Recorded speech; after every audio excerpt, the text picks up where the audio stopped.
नमस्कार दोस्तों, स्वागत है आपका हॉरर एक्स स्टोरी चैनल पर। आज मैं एक रियल इंसिडेंट सुना रहा हूं। ये कहानी रमेश कुमार की है जो पेशे से लॉन्ग हॉल ट्रक ड्राइवर हैं। ये घटना हमें खुद एक दर्शक ने भेजी है और रमेश आज भी कहते हैं कि उस रात की आवाज उनके दिमाग में अटक कर रह गई है और एक गलत फैसला था जिसने सब कुछ शुरू कर दिया। वीडियो शुरू करने से पहले एक छोटी सी रिक्वेस्ट है। अगर आपको ऐसी रियल हॉरर इंसिडेंट सुनना पसंद है तो वीडियो को लाइक कर दीजिए, चैनल को सब्सक्राइब कर लीजिए और कमेंट में अपनी लोकेशन के साथ ये भी जरूर लिखिए कि आप ये कहानी किस समय सुन रहे हैं। तो चलिए शुरू करते हैं। अब ये कहानी रमेश कुमार की जुबानी। 2023 की बात है। आंध्र प्रदेश के विशाखापट्टनम बाईपास NH-16 पर रात करीब 2:43 हो रहे थे और मैं अपना 16 पहियों वाला कंटेनर ट्रक कोलकाता की तरफ ले जा रहा था। बारिश अभी थोड़ी देर पहले ही रुकी थी। सड़क गीली थी और हल्की सी धुंध हवा में तैर रही थी। उस वक्त मुझे बस यही लग रहा था कि अगर अगला टोल पार हो जाए तो थोड़ा चैन मिलेगा। मैं पिछले 8 साल से ट्रक चला रहा हूं। घर बिहार में है, 2 बच्चे हैं, पत्नी सिलाई का छोटा काम करती है और ज्यादातर महीने ऐसे निकलते हैं जहां डीजल, टोल और खाने के बाद जेब में कुछ खास नहीं बचता। इसलिए मैं ज्यादा से ज्यादा ट्रिप लेने की कोशिश करता हूं। नींद कम होती है, शरीर थका रहता है, लेकिन मजबूरी में आदमी आदत डाल लेता है। उस रात भी लगातार 14 घंटे ड्राइव कर चुका था। आंखों में जलन थी पर डिलीवरी टाइम पर पहुंचानी थी। ड्राइविंग शुरू करने से पहले कंट्रोल रूम से बात हुई थी। उन्होंने कहा था कि बाईपास पर पेट्रोल पंप के पास रुक जाना, चाय पी लेना। लेकिन मुझे नहीं पता क्यों मैंने वो स्टॉप स्किप कर दिया। शायद जल्दी पहुंचने की जल्दबाजी थी या फिर थकान में दिमाग सही काम नहीं कर रहा था। बाद में कई बार यही सोचा कि अगर वहीं रुक गया होता तो शायद ये सब नहीं होता। घर की हालत ऐसी है कि खाली हाथ लौटने का डर हमेशा साथ रहता है। पापा की दवाइयां, बच्चों की फीस और ऊपर से ट्रक का EMI। इन सब के बीच आदमी अपने शरीर की सुनता ही नहीं। उस रात भी मैंने यही किया। पेट्रोल पंप छोड़कर जंगल वाले शॉर्ट रूट पर मुड़ गया। मुझे लगा 10 मिनट बच जाएंगे, लेकिन यही मेरा पहला गलत फैसला था। सड़क दोनों तरफ से पेड़ों से घिरी हुई थी। ऊपर से धुंध नीचे झुकाई थी। हेडलाइट की रोशनी गीले डामर पर फैल रही थी और वाइपर कभी कभी खुद चल पड़ता था क्योंकि शीशे पर फिर से नमी जम जाती थी। रेडियो बंद था। केबिन में सिर्फ इंजन की भारी आवाज और टायरों का पानी चीरने का शोर था और उसी सन्नाटे में दिमाग अपने आप पुराने ख्यालों में चला जाता है। मैं सोच रहा था कि इस ट्रिप के बाद 2 दिन घर रुक जाऊंगा, बच्चों को बाहर घुमा लाऊंगा। लेकिन उसी सोच के बीच दूर सड़क के किनारे एक सफेद सा धब्बा दिखाई दिया। पहले लगा कोई प्लास्टिक की बोरी होगी, ऐसे कचरे अक्सर पड़े रहते हैं। इसलिए स्पीड कम की लेकिन ब्रेक नहीं मारा क्योंकि पीछे कंटेनर भारी था और सड़क फिसलन भरी थी। जैसे जैसे पास आया वो सफेद चीज लंबी होती चली गई और अचानक सीधा खड़ा इंसान जैसा आकार बन गया। दिल ने 1 सेकंड के लिए जोर से धक्का मारा। फिर दिमाग बोला कोई आदमी होगा, शायद बारिश में फंस गया। मैंने हॉर्न हल्का सा दिया लेकिन उसने कोई हरकत नहीं की और उसी पल मैंने साइड मिरर में देखा तो वो पीछे नहीं था बल्कि ट्रक के साथ साथ चल रहा था, बिल्कुल ड्राइवर साइड के पास। मैंने आंखें झपकाईं, दोबारा देखा। सड़क खाली थी, सिर्फ पेड़ और धुंध। और तभी केबिन के अंदर हल्की सी थप थप की आवाज आई, जैसे कोई दूर से दरवाजे पर उंगली मार रहा हो।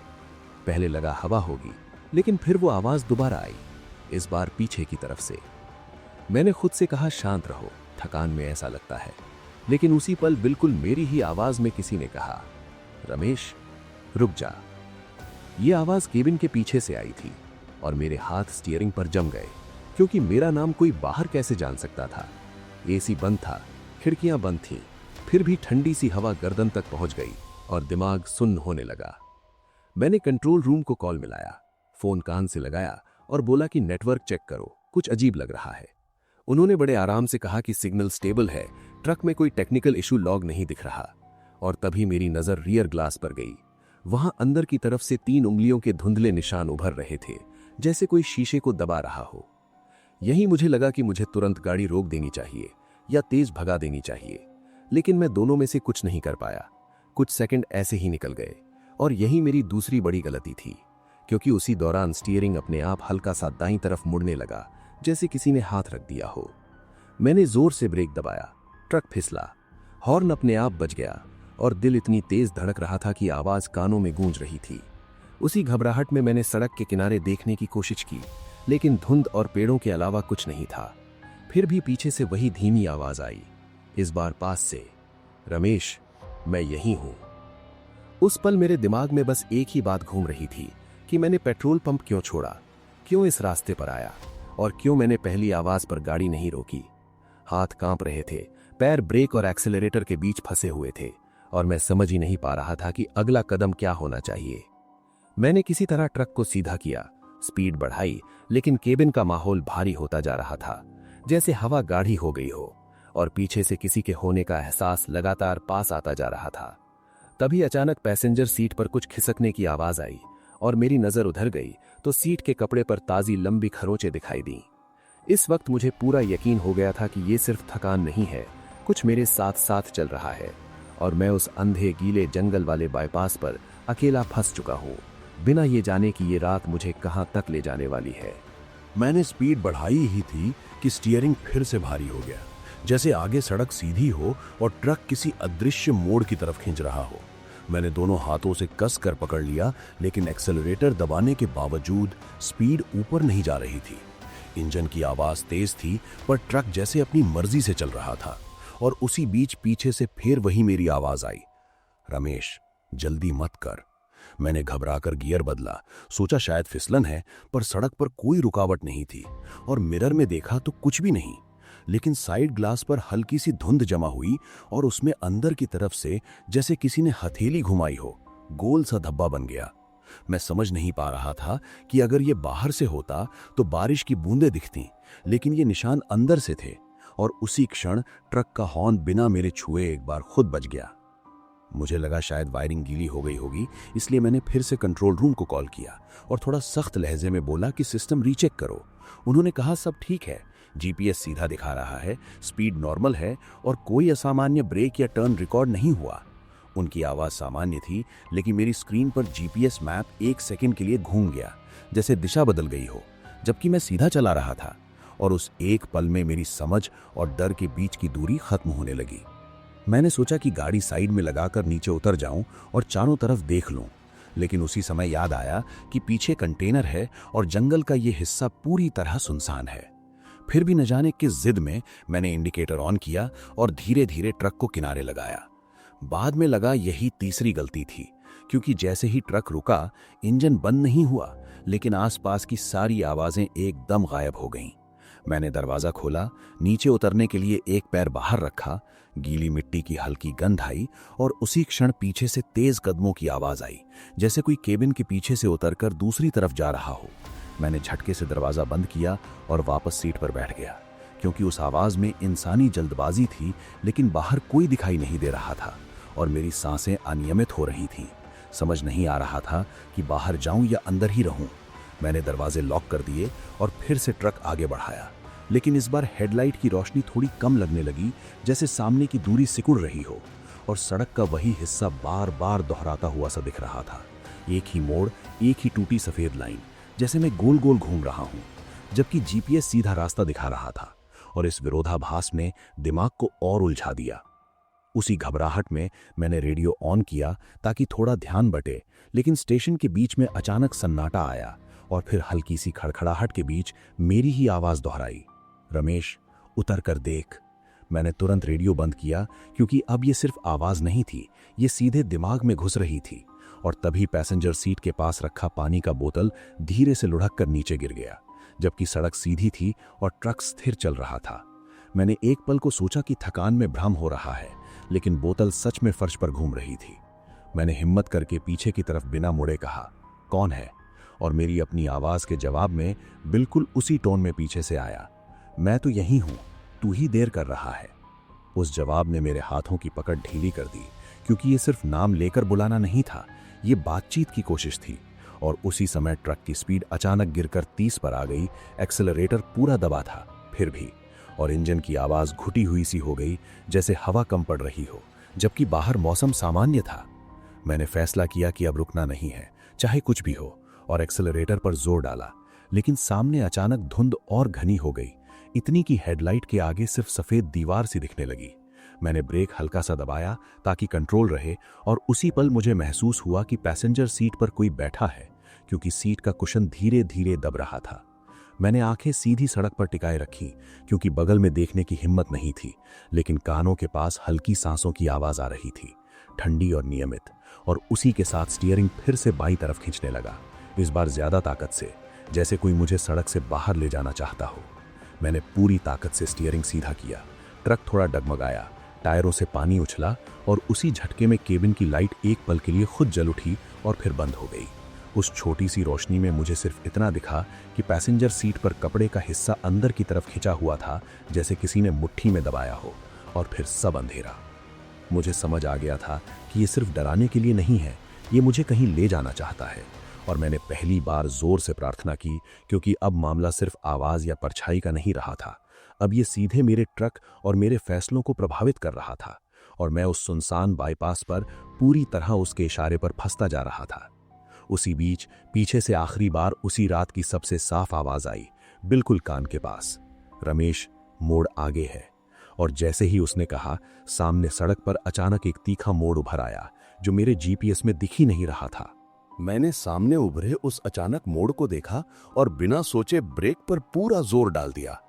ट्रक आगे की तरफ झुका, कंटेनर पीछे से धक्का मारता हुआ सा लगा, और टायरों ने गीली सड़क पर चीख जैसी आवाज निकाली। उसी झटके में मेरा सिर स्टीयरिंग के पास आकर रुक गया, और दिल इतनी तेज धड़क रहा था कि कानों में सनसनाहट होने लगी, क्योंकि ये मोड़ जीपीएस में नहीं था, और कुछ सेकंड पहले तक सड़क बिल्कुल सीधी थी। मैंने ट्रक को जैसे तैसे मोड़ के अंदर डाला, लेकिन स्टीयरिंग मेरे हाथों में होते हुए भी पूरा मेरे कंट्रोल में नहीं था। ऐसा लग रहा था जैसे कोई अदृश्य ताकत हर मूवमेंट को आधा सेकंड देर से मान रही हो। और उसी दौरान पैसेंजर सीट पर दबाव और बढ़ गया।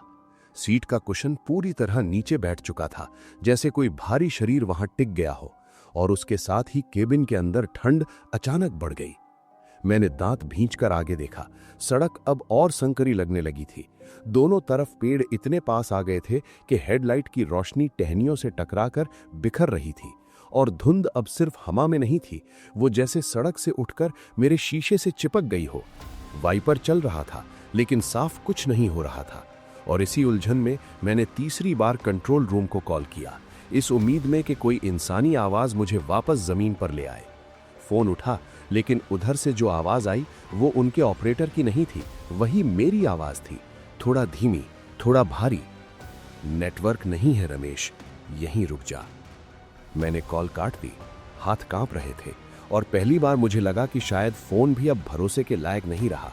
उसी डर में मैंने ग्लव बॉक्स खोला और पानी की दूसरी बोतल निकाली।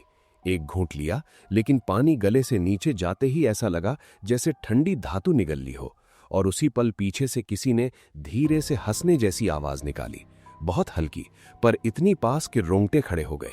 मुझे नहीं पता क्यों, लेकिन मैंने अचानक फैसला किया कि मैं ट्रक से उतरूंगा।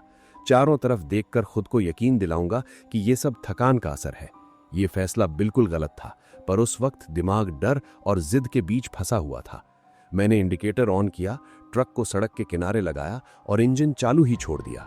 दरवाजा खोला, नीचे उतरा, गीली मिट्टी मेरे जूतों में चिपक गई।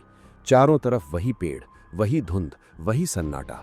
लेकिन जैसे ही मैं ट्रक के पीछे की तरफ गया, मुझे अपनी ही परछाई कंटेनर की दीवार पर उल्टी दिशा में खिसकती हुई दिखी, जबकि मैं आगे बढ़ रहा था। मैंने पीछे मुड़कर देखा तो वहां कोई नहीं था, और उसी पल मेरे नाम की फुसफुसाहट कान के बिल्कुल पास आई, रमेश, देर हो रही है। मैं घबराकर वापस केबिन की तरफ भागा, लेकिन कदम भारी लग रहे थे, जैसे जमीन पैरों को पकड़ रही हो। किसी तरह दरवाजा खोला और अंदर कूद गया। सीट पर बैठते ही ऐसा लगा जैसे किसी ने मेरी पीठ के पीछे हवा खींच ली हो। सांस एक सेकंड के लिए अटक गई, और सामने डैशबोर्ड की सारी लाइटें एक साथ ब्लिंक करने लगीं। मैंने ट्रक आगे बढ़ाया, लेकिन अब सड़क पहचान में नहीं आ रही थी। वही मोड़, वही पेड़ों का घेरा, वही टूटी सफेद लाइन बार बार सामने आ रही थी, जैसे मैं किसी बंद लूप में फंस गया हूं। और हर चक्कर के साथ केबिन और छोटा होता जा रहा था। छत नीचे झुकती हुई सी लग रही थी, और साइड ग्लास पर अंदर से उंगलियों की रेखाएं उभरने लगी थीं। इस बार 4 नहीं, जैसे किसी बच्चे की पतली उंगलियां हों। मैंने खुद से कहा कि यह सब दिमाग का खेल है, लेकिन तभी पैसेंजर सीट से आवाज आई, बिल्कुल सामान्य इंसानी लहजे में, तू थक गया है, थोड़ी देर रुक जा। उस आवाज में कोई डरावनी गूंज नहीं थी, बल्कि अपनापन था। और यही सबसे खतरनाक लगा, क्योंकि ऐसा लगा जैसे कोई मुझे समझ रहा हो। उसी कमजोर पल में मैंने स्पीड कम कर दी। बाद में लगा यही चौथी बड़ी गलती थी, क्योंकि जैसे ही स्पीड 40 से नीचे आई, ट्रक अपने आप और धीमा होने लगा और बाहर की धुंध अंदर तक घुस आई, इतनी कि मेरी सांस में नमी भर गई। मैंने फिर एक्सीलरेटर दबाया, लेकिन अब इंजन जवाब नहीं दे रहा था। आरपीएम ऊपर जा रहा था, पर पहिए जैसे जमे हुए हों। और उसी दौरान सामने की सड़क धीरे धीरे गायब होने लगी। उसकी जगह सिर्फ गीला काला खालीपन रह गया, जैसे जमीन ही खत्म हो रही हो। मैंने ब्रेक मारा, ट्रक झटका खाकर रुका और उसी झटके में पीछे से किसी भारी चीज के गिरने की आवाज आई। कंटेनर के अंदर कुछ खिसका और केबिन के फर्श पर धूल झड़ गई। मैं सीट से चिपका बैठा था, समझ नहीं आ रहा था कि आगे जाऊं या पीछे। और तभी मेरी गर्दन के पास ठंडी सांस आई, बहुत पास, और वही जानी पहचानी आवाज बोली, अब रास्ता नहीं है रमेश। उस पल मुझे साफ समझ आ गया कि ये सिर्फ मेरे ट्रक के साथ नहीं खेल रहा, ये मेरे फैसलों, मेरी थकान और मेरी उम्मीदों के बीच घुस चुका है। और मैं इस अजीब से जंगल वाले बाईपास पर किसी ऐसी चीज के साथ अकेला हूं जिसे न सड़क की परवाह है, न जीपीएस की, और न ही मेरी जिंदगी की। अब रास्ता नहीं है रमेश। ये शब्द कानों में गूंजते ही मैंने घबराकर ब्रेक छोड़ दिया और फिर से एक्सेलरेटर दबा दिया। ट्रक झटके से आगे बढ़ा, जैसे किसी बंद जगह से निकलने की कोशिश कर रहा हो। सामने का काला खालीपन धीरे धीरे फिर सड़क में बदलने लगा, लेकिन वो सड़क अब वैसी नहीं थी जैसी कुछ मिनट पहले थी। उसकी सतह उभरी हुई लग रही थी, जैसे नीचे से कुछ धकेल रहा हो, और हर मीटर के साथ स्टीयरिंग और भारी होता जा रहा था। मैंने सीट से थोड़ा आगे झुककर शीशे के बाहर देखा। धुंध अब सिर्फ हवा में नहीं थी, वो जमीन से उठकर बोनट के ऊपर बह रही थी और हेडलाइट की रोशनी उसमें फंसकर टूट जाती थी। उसी दौरान पैसेंजर सीट की तरफ से हल्की खरोंच की आवाज आई, जैसे कोई नाखून से प्लास्टिक कुरेद रहा हो, और अगली ही सांस में मुझे महसूस हुआ कि मेरी दाई बाजू को किसी ठंडी चीज ने छू लिया है। बहुत हल्का सा, लेकिन इतना साफ कि पूरे शरीर में सिहरन दौड़ गई। मैंने बाजू झटके से खींच ली और स्टीयरिंग को और कसकर पकड़ लिया, क्योंकि अब ये सिर्फ आसपास होने का एहसास नहीं था, ये सीधा मेरे शरीर की जगह में आ चुका था। उसी डर में मैंने ट्रक को बाईं तरफ मोड़ने की कोशिश की ताकि जंगल से दूर रह सकूं, लेकिन पहिए दाईं तरफ खींचते रहे, जैसे सड़क ही अपनी दिशा बदल रही हो। और तभी सामने अचानक एक गिरी हुई पेड़ की मोटी डाल दिखी, जो आधी सड़क घेर कर पड़ी थी। मैंने पूरा ब्रेक मारा, ट्रक फिसला, कंटेनर पीछे से फिर झटका दे गया और मैं स्टीयरिंग से टकराते टकराते बचा। उसी रुकने के साथ केबिन के अंदर की हवा और भारी हो गई और पीछे से किसी भारी कदम के केबिन की सीढ़ी पर चढ़ने की आवाज आई। 1, 2, 3, बिल्कुल साफ, जैसे कोई बाहर से ऊपर आ रहा हो। मुझे नहीं पता क्यों, लेकिन उस पल मैंने बाहर देखने की बजाय आंखें बंद कर लीं और मन ही मन बच्चों के नाम दोहराने लगा, क्योंकि अगर वो सच में दरवाज़ा खोल देता तो मैं क्या करता, ये सोचने की ताकत भी नहीं बची थी। उसी बीच ड्राइवर साइड के शीशे पर कुछ थपका, इस बार अंदर से नहीं, बाहर से, और उसी के साथ वही आवाज़, बहुत पास से, दरवाज़ा खोल दे रमेश, भीग रहा हूँ। मुझे बाद में खुद पर गुस्सा आया कि उस आवाज में इतनी सामान्य इंसानियत थी कि एक पल के लिए हाथ लॉक की तरफ बढ़ ही गया था, लेकिन तभी पीछे कंटेनर के अंदर जोर से कुछ गिरने की आवाज आई, लोहे के टकराने जैसी, और उसी झटके में मेरी नींद सी खुल गई। मैंने लॉक से हाथ हटाया और ट्रक स्टार्ट करने की कोशिश की, जबकि इंजन पहले से ऑन था। मैंने गियर डाला और ट्रक आगे बढ़ाया, लेकिन जैसे ही पहिए घूमे, केबिन की छत पर किसी भारी चीज के घिसटने की आवाज आई, जैसे कोई ऊपर चढ़ गया हो, और उसी के साथ साइड मिरर अपने आप अंदर की तरफ मुड़ गया, जिससे बाहर देखना मुश्किल हो गया। ये सब एक साथ हो रहा था और मेरा दिमाग किसी एक चीज पर फोकस ही नहीं कर पा रहा था। मैंने मिरर को हाथ से सीधा करने की कोशिश की, लेकिन उसमें मेरी अपनी परछाई अजीब तरीके से खिंची हुई दिखी। चेहरा लंबा, आंखें गहरी, जैसे मैं खुद नहीं हूँ। और उसी पल पैसेंजर सीट की बेल्ट अपने आप खिंचकर सीधी हो गई, जैसे किसी अदृश्य शरीर को बांध रही हो।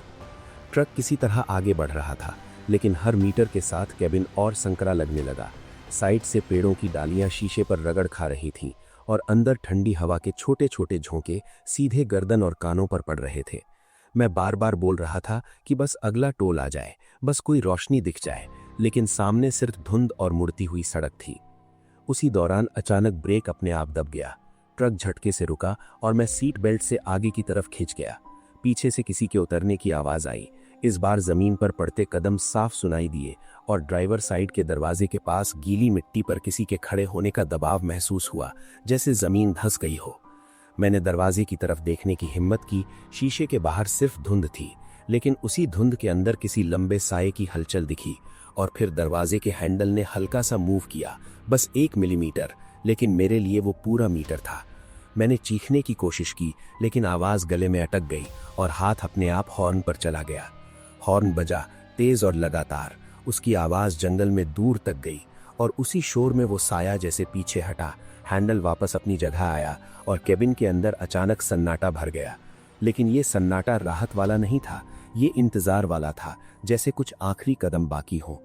मैं पसीने में भीग चुका था, आंखें जल रही थीं और मुझे साफ महसूस हो रहा था कि ये सब अब खत्म होने वाला नहीं है। ये सिर्फ अपना तरीका बदल रहा है और मैं अभी भी उसी रास्ते पर फंसा हूं, बिना किसी मदद के, उस चीज के साथ जो अब मेरे ट्रक के बाहर ही नहीं, अंदर भी अपनी जगह बना चुकी है। हॉर्न की आवाज थमते ही केबिन के अंदर ऐसा सन्नाटा छा गया कि इंजन की घरघराहट भी दूर से आती हुई लगी और उसी सन्नाटे में ड्राइवर साइड का शीशा धीरे धीरे धुंध से भरने लगा, जैसे बाहर की नमी अंदर खिंच रही हो। मैंने हाथ बढ़ाकर शीशा पोंछना चाहा, लेकिन उंगलियां जैसे बीच में ही रुक गईं, क्योंकि उसी धुंध के अंदर से एक लंबी सी उंगली की लकीर खिंची अंदर की तरफ, बिल्कुल मेरे सामने। मैंने तुरंत गाड़ी स्टार्ट करने की कोशिश की। गियर पहले से लगा था, एक्सीलरेटर दबाया, लेकिन ट्रक ने जवाब नहीं दिया। आरपीएम ऊपर गया और फिर अचानक गिर गया, जैसे किसी ने इंजन का गला दबा दिया हो। उसी पल पैसेंजर सीट की तरफ से बेल्ट अपने आप झटके से खुली और धातु की आवाज के साथ सीट पर गिर गई और मुझे साफ महसूस हुआ कि मेरे और उस सीट के बीच की दूरी खत्म हो रही है। मैंने खुद को समझाया कि बस आंखें बंद मत कर, सामने देख, और किसी तरह ट्रक आगे बढ़ा। लेकिन तभी स्टीयरिंग अपने आप बाईं तरफ घूम गया, इतना तेज कि मेरे हाथ छूटते छूटते बचे। ट्रक सड़क के किनारे कच्ची मिट्टी पर चढ़ गया और आगे एक गड्ढा था। मुझे लगा अब पलट जाएगा, लेकिन उसी झटके में ट्रक एकदम रुक गया, जैसे किसी ने नीचे से पकड़ लिया हो। उस रुकने के साथ ही केबिन की छत पर जोर से धमाका हुआ, जैसे कोई ऊपर से कूदा हो, और अगले ही सेकंड पीछे के शीशे पर 3 लंबी खरोंचें उभर आईं, इस बार साफ और गहरी।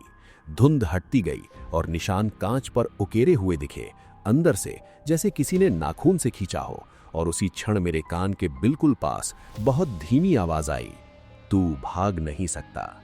मैंने पूरी ताकत से चाबी घुमाई। इंजन ने एक बार खांस कर आवाज की और फिर चालू हो गया। उसी पल मैंने एक्सीलरेटर पूरा दबा दिया। ट्रक गड्ढे से उछलकर वापस सड़क पर आया। स्टीयरिंग को सीधा रखने में पूरी ताकत लगानी पड़ रही थी, क्योंकि बाईं तरफ खिंचाव अब भी बना हुआ था और पीछे से जैसे कोई सीट के पास झुककर बैठा हो, उसकी ठंडी मौजूदगी कंधे के पास टिक गई थी। मैंने तय किया कि अब चाहे जो हो, नहीं रुकूंगा, और ट्रक को सीधे धकेलता रहा। सामने अचानक दूर हल्की पीली रोशनी दिखी, शायद टोल प्लाजा की। उसी रोशनी को लक्ष्य बनाकर मैंने गति और बढ़ाई और हर सेकंड ऐसा लग रहा था जैसे केबिन छोटा होता जा रहा है। सांस लेना मुश्किल, लेकिन रुकना और भी खतरनाक, इसलिए पैर एक्सीलरेटर पर जमाए रखा। उसी दौरान आखिरी बार वो आवाज आई, इस बार बहुत पास से नहीं, बल्कि जैसे ट्रक के बाहर से साथ साथ दौड़ रही हो, रमेश तू फिर आएगा। और उसके साथ ही पैसेंजर सीट पर दबाव अचानक गायब हो गया। ठंडक हट गई और स्टीयरिंग का खिंचाव भी खत्म हो गया। ट्रक अब सीधा और सामान्य चल रहा था। मैंने पीछे देखने की हिम्मत नहीं की, बस सामने की रोशनी तक पहुंचने की कोशिश करता रहा। कुछ मिनट बाद सच में टोल की लाइटें साफ दिखने लगीं। वहां 2 लोग बैठे थे। मैंने ट्रक रोका तो हाथ अभी भी कांप रहे थे, लेकिन मैंने उनसे कुछ नहीं कहा, क्योंकि शब्द ही नहीं थे।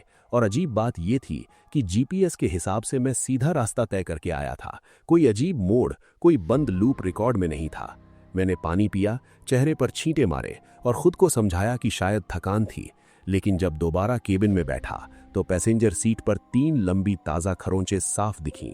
सीट के कपड़े पर धागे बाहर निकले हुए थे और पीछे के शीशे पर वही 3 गहरी रेखाएं अभी भी जमी थीं, जिन्हें मैं किसी तार्किक वजह से नहीं जोड़ पाया। उस रात के बाद मैंने कई बार वही रूट लिया है, लेकिन 2:40 के बाद अगर कहीं ड्राइव कर रहा होता हूं तो अजीब बेचैनी लगने लगती है। कभी कभी रेडियो के बीच में हल्की सी खड़खड़ाहट आती है और एक बार तो साफ लगा जैसे कोई बहुत धीमे से मेरा नाम ले रहा है। मैं अब शॉर्ट रूट कभी नहीं लेता और पेट्रोल पंप पर रुकना नहीं छोड़ता। आज भी जब ट्रक की पैसेंजर सीट पर नजर जाती है तो वो खरोंचें याद दिलाती हैं कि उस रात कुछ मेरे साथ था जो ना दिखाई दिया न समझ आया, लेकिन उसने मेरे फैसलों, मेरे रास्ते और मेरे डर को अपने हिसाब से मोड़ दिया। और ये सोचकर ही सिहरन होती है कि अगर उस आखिरी गड्ढे पर ट्रक सच में पलट जाता तो शायद ये कहानी मैं खुद सुनाने के लिए बचता ही नहीं। कभी कभी लगता है कि वो बस थकान थी, दिमाग का खेल, लेकिन फिर वही सवाल उठता है कि अगर ऐसा था तो केबिन के अंदर के निशान किसने छोड़े, और मेरे नाम की वो आवाज किसकी थी जो आज भी कुछ रातों में कान के पास आकर कहती है, मैं यहीं हूं। आपको क्या लगता है, क्या ये सच में पैरानॉर्मल था? कमेंट में जरूर बताएं। अगर वीडियो पसंद आई हो तो लाइक करें, चैनल को सब्सक्राइब करें और बेल आइकन दबाना ना भूलें, ताकि ऐसी और रियल हॉरर स्टोरीज आप तक पहुंचती रहे। मिलते हैं अगली वीडियो में। नमस्कार।